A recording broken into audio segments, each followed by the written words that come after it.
Okay, 123 gedeel deur 5.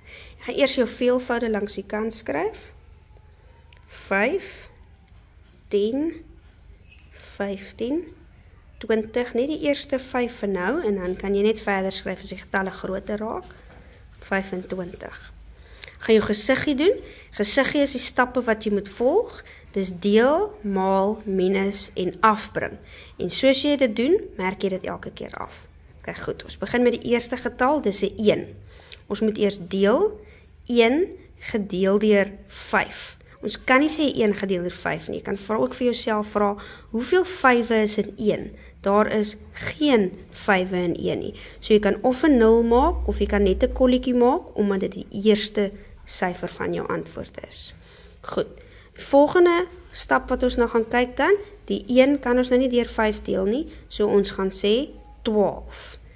12 gedeel deur 5, so ons gaan kyk, hoeveel 5e is in 12? So jy gaan kyk by jou veelvoude, waar lê 12? 12 lê daar.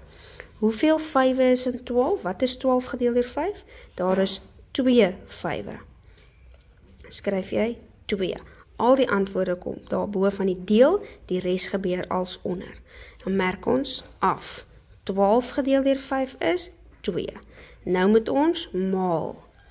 2 maal 5, jy kan op jou veelvoude gaan kyk, 1, 2, 2 maal 5 is 10, en dit skryf ons onder, en ons merk af. Nou moet ons minus, 12 minus 10 is 2, en merk af.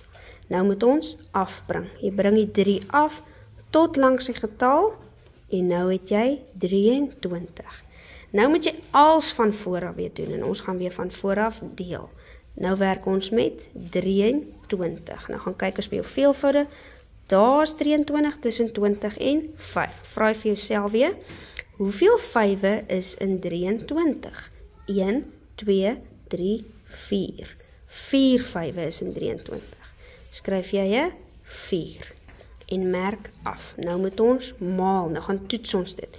4 maal 5 is, gaan kyk by jou veelvoude, 20. En skryf dit neer. En merk af. Nou moet jy weer minus.